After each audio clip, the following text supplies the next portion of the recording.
That dog is suffering. And so it wants to spread its suffering around. That's the usual response. Human beings, animals. Simply the fact of having a body, having feelings, perceptions, thought constructs, consciousness. Clinging to these things, we suffer. Carrying these things around as a burden, we suffer.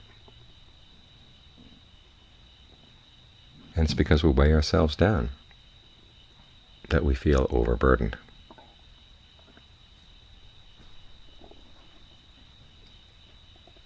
And when you're overburdened, the least little thing can set you off.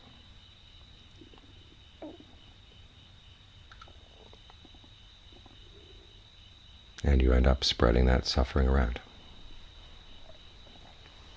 So one of the things we want to learn to do as meditators is not to spread it around. If it's suffering here, we want it to stop right here.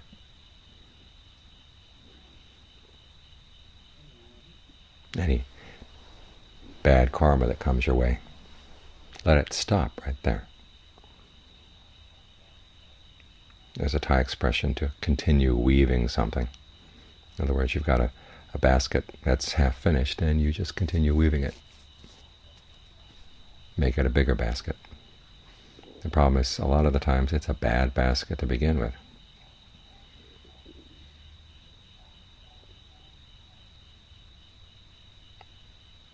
And yet you feel compelled to keep on weaving it.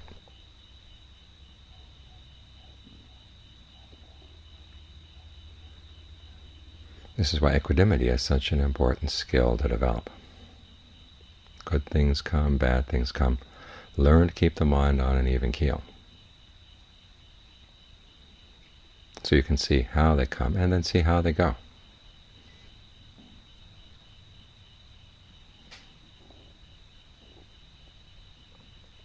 Watching their comings and their goings, you begin to realize you don't have to burden yourself down with them. You don't have to keep on weaving them.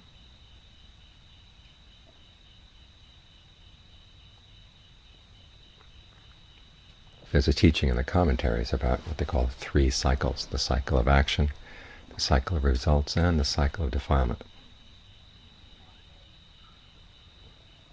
And actually 3 steps in a cycle. First there's the action, which can be skillful or unskillful. And then there's the result. That depends on the skillfulness of the action.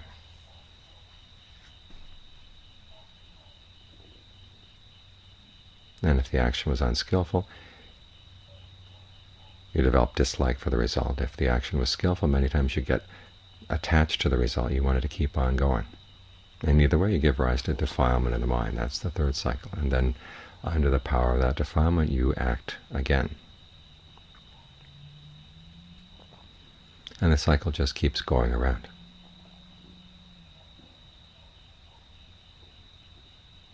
Now, you can't cut the cycle between the action and the result. That's the part that's totally out of your hands. You can, however, cut it between the result and the defilement, or the defilement and the action. In other words, greed, anger, and delusion rise in your mind as a result of either experience of pleasure and experience of pain. And you can decide to not act on them. That takes restraint.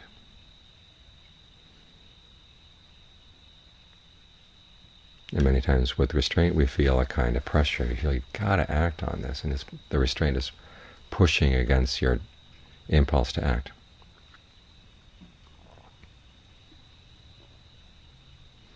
Which is why cutting the cycle between the result of the action and the defilement is a lot more skillful. But if you got to the point where there is a defilement in mind, you don't have to let it out. This is one of the reasons we work with the breath. As you get more and more acquainted with the breath, you begin to realize how certain ways of breathing actually aggravate the problem. Other ways of breathing can help dissipate, disperse the problem. I mean, if you're sitting here and the breath kind of feels really good coming in, really good going out,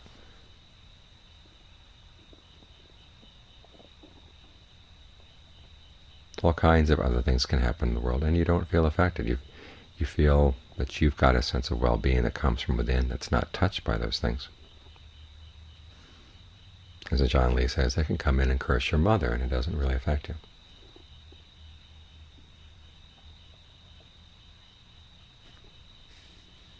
It's like being well-fed. People can, if you're hungry and tired and people say even the slightest thing that's critical, you lash out. But if you're feeling well-fed and in a good mood, you can take the criticism and actually laugh at it and actually agree with it. Yeah, that's right, and maybe do something about it. So this is why it's good to have the breath as an ally.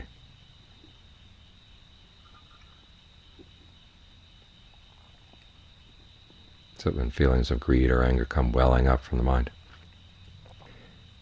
instead of feeling that restraint bottles them in, you can think of whatever pressure there you feel in the body as a result of that emotion.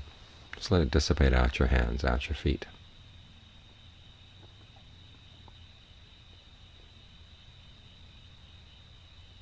And there is an extent to which this path we're following depends on your ability to keep your hands and feet relaxed.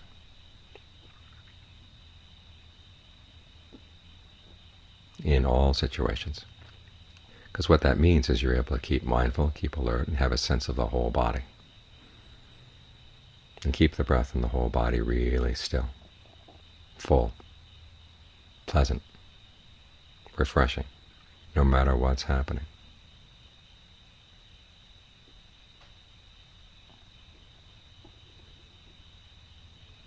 So that the restraint doesn't feel like you're being imprisoned.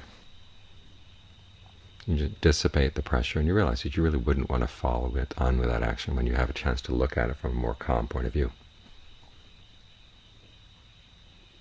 But still you've got that issue that pleasure and pain can still give rise to defilement. That's what you want to look into.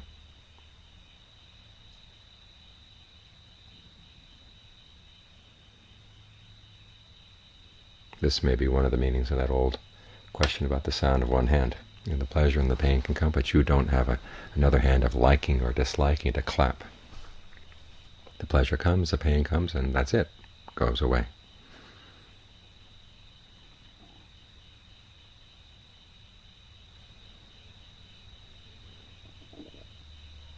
And that involves more insight, the ability to see sensory contact, sensory impingement simply as that, without you feeling that you're being impinged on or you're being attacked by it.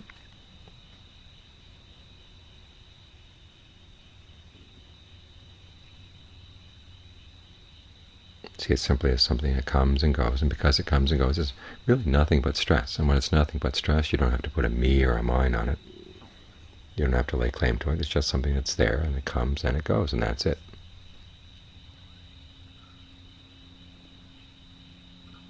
As the Buddha said, when you don't react to these things with all your me's and mine's and all your biases, it's just that, stress arising, stress passing away. And when you can look at it as empty, in other words, it's arising and passing away, not necessarily to you, just an event.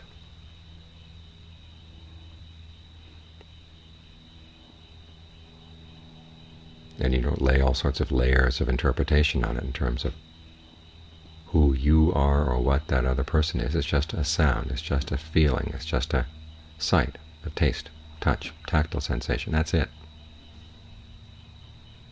And you can let yourself see it as empty of all the other narratives and constructs that you normally put on it.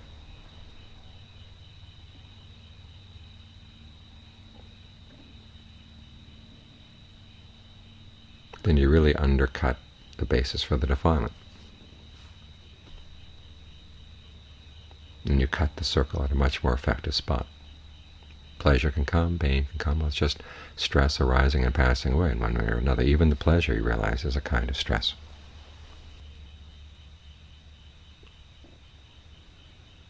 And that way, whatever the suffering, whatever the problem is, it just stops right there.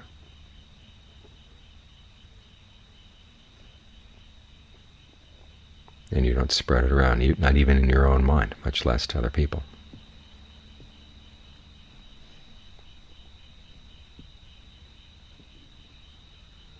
And because you're not weighing yourself down, you find that you're able to withstand a lot more. All those narratives about how you've been mistreated in the past, or whatever the narrative may be, just put it aside, take it apart. See that you don't really get anything out of it. It's because we think we get something out of these things that we keep them going. There is a certain amount of gratification. As the Buddha said, if you want to understand the problems of the mind, the unskillful habits of the mind, first you have to look at what kind of gratification you get out of maintaining them. Even the habits that you don't like about yourself, there's got to be something that you enjoy in them. Otherwise they wouldn't keep coming back. And it's when you're honest enough to see that, yeah, there's something I really like about this, and then you can do something about it. Because you look at what you like about it, and it's really not worth the pain, the dangers, the drawbacks.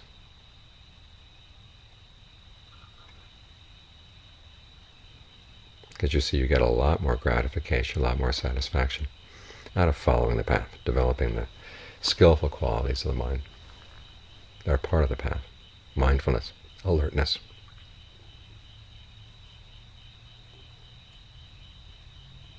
The sense of ease and rapture that come with concentration. These are a lot more gratifying, a lot more fulfilling. And you realize that you've got the choice.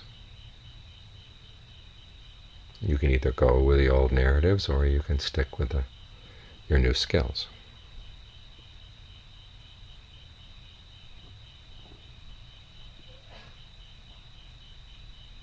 So this is one of the reasons why it's good to have the breath as your ally. It gives you a foundation. It gives you a standing point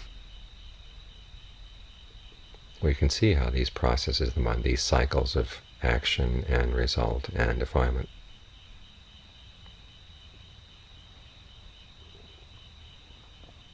are really not worth getting involved in.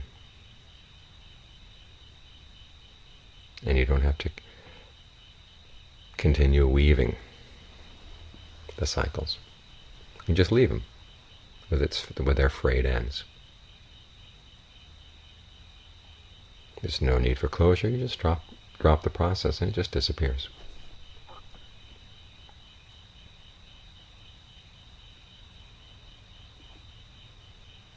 And there may be other frayed ends that come up, but again, you don't have to continue weaving them. Because if you continue weaving them for yourself, it's more suffering for yourself, and you find that you're going to spread some around other people.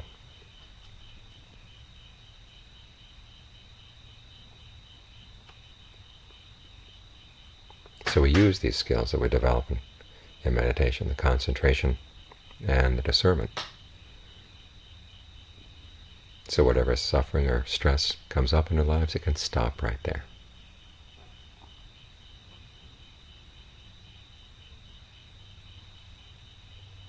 There's no need to pass it on.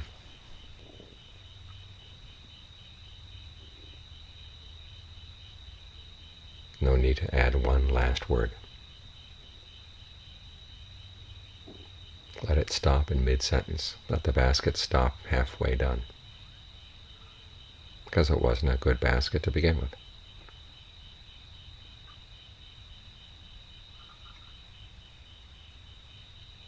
It's a huge burden off your mind and the minds of the people around you.